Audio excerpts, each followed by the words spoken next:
I never thought a single sentence could make my chest tighten like it did that evening. "It's normal to chill with male friends, right?" she asked casually, scrolling through her phone while I sat on the couch, nursing a beer I hadn't even wanted to open. Her tone was light, teasing even, but the question made the air between us feel heavy, electric with an unspoken tension. Yeah, I guess," I replied slowly, trying to convince myself my heart wasn't sinking. "I mean, as long as it's just friends."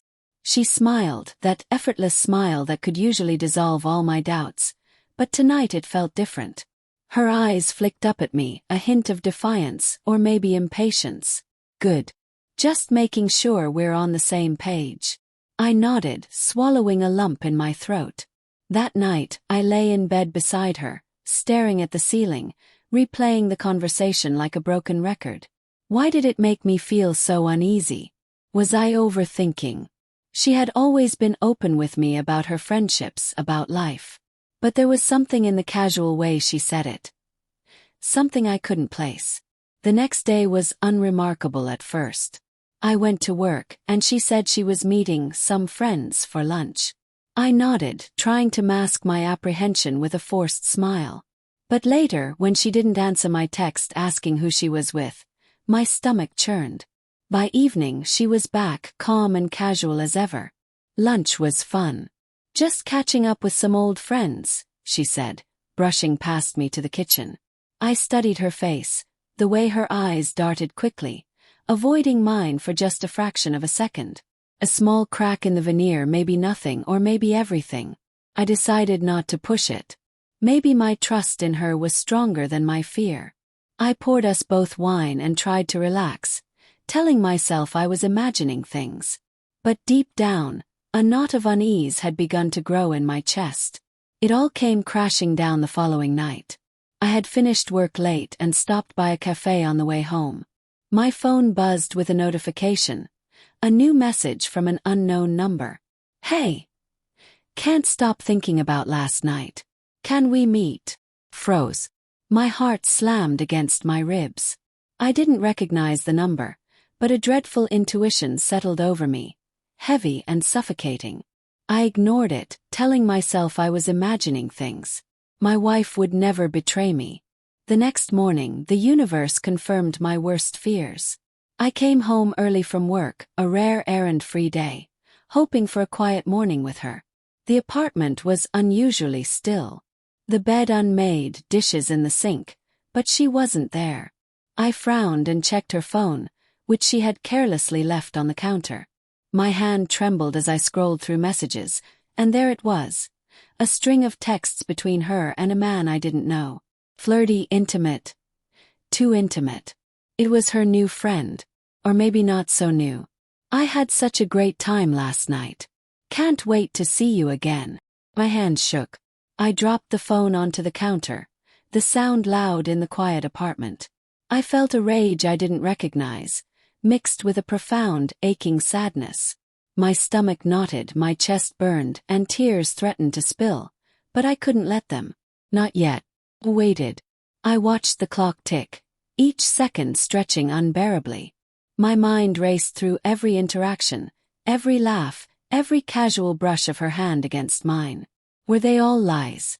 How long had this been going on? When she walked in, humming a tune, I felt a strange calm take over, a hollow, cold determination. "Hey," she said, smiling. "You're home early." "Yeah," I replied, my voice steady but low. "We need to talk." She froze, her smile faltering. "Talk about what?" I gestured to the phone on the counter. She glanced at it, and the color drained from her face. "I know," she whispered, almost pleading. "Know what?" I asked, stepping closer, though part of me wanted to retreat, to hide from the truth. She didn't answer. Her silence screamed louder than any confession. I swallowed my emotions, forcing the words out. "You've been seeing someone else. And you knew it would hurt me, but you did it anyway." Her eyes filled with tears, but I didn't see remorse. Saw fear. "It's not like that." "Not like what?" I cut in, the pain in my voice sharp and jagged. "You said it was normal to chill with male friends. Was that your way of lying to me without saying it? Her lips trembled. I didn't mean to hurt you. I just what? I demanded, my voice cracking. Just wanted to feel alive. Just wanted attention. She looked down, unable to meet my eyes. I could feel the world inside me cracking.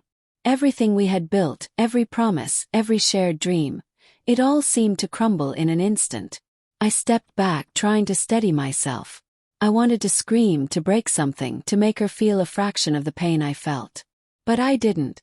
I just looked at her, at the person I thought I knew, and realized I didn't know her at all. I need space, I said finally, my voice hollow. I can't even look at you right now. She nodded, tears spilling freely now. I'm sorry. I really am. I never wanted this to happen. Sorry doesn't fix this, I whispered, my throat tight.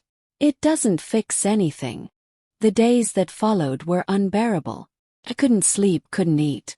Every corner of our apartment screamed of her presence, of the life I thought we had. I replayed every conversation, every laugh, every casual statement she had made, trying to pinpoint when the betrayal had begun. I hired a private investigator, desperate for closure, for the truth. And the truth was worse than I imagined. It hadn't just been a casual flirtation. They had been seeing each other for months. Secret dinners, late-night texts, hidden meetings. My wife had built a life parallel to ours, one where I didn't exist. The confrontation had been inevitable. I knew it, and yet when the moment came, it was still devastating. I waited for her one evening at a cafe near our old favorite park. She walked in, her eyes scanning the room until they landed on me. There was a flicker of guilt, of recognition, but no fear. Not enough fear to keep her from doing this. I want a divorce, I said flatly, my hands gripping the edge of the table. Her lips parted, but no words came. I want to know why, I pressed. Why betray everything we had? She shook her head, her voice trembling. I don't know. Phil. I don't know how to explain it. Really? Asked, my voice low, dangerous. Because I can explain it in one sentence. You wanted someone else. And you didn't care who got hurt. Tears streamed down her face, but they couldn't reach me. Not anymore. I had spent too many nights awake, replaying our life, confronting my own sense of failure, of inadequacy, trying to understand how someone I trusted so completely could destroy everything without a second thought. The weeks that followed were a blur of legal papers, silent dinners, and a cold apartment that used to be warm. I felt betrayed, yes, but also oddly liberated. The mask of our marriage, of our life together, had fallen away. I was seeing her for what she truly was, and for the first time I could see myself too. Broken, angry, yes, but finally honest about what I deserved. The final confrontation came the day we signed the papers. She arrived late, her new partner waiting in the car outside. I looked at her once, really looked at her, and I realized I no longer felt anything for the person who had once been my world. The betrayal had taken everything, yes, but it had also freed me from the illusions I had lived in. As I walked out of the courthouse, the crisp autumn air hitting my face, I felt a strange clarity. Pain still lingered, a dull ache in my chest, but it was tempered by the knowledge that I could rebuild, that I could reclaim the life that had been poisoned by her deceit. Weeks later, I found myself in a small park near my apartment, watching children play, couples walk hand in hand, strangers laughing together. Life moved on. It always does. And I would move on too. I didn't hate her. Not anymore. There had been love once, and maybe that was enough. But I knew now that love without trust was a fragile, dangerous thing. And trust, once broken, could never truly be mended. I poured myself another coffee and watched the sun rise over the city skyline. A new day, a new beginning. One where I could choose honesty, loyalty, and self-respect. One where betrayal would no longer define me. And as I walked home, feeling the weight of the past slowly lifting, I realized something profound. The hardest betrayals often teach the deepest truths. Mine was this. I deserved someone who would stay, even when it was inconvenient. Even when it was tempting to look elsewhere. I deserved honesty, not excuses. Love, not betrayal. And I would find it, or at least I would find myself first. The road ahead was uncertain, and yes, lonely at times.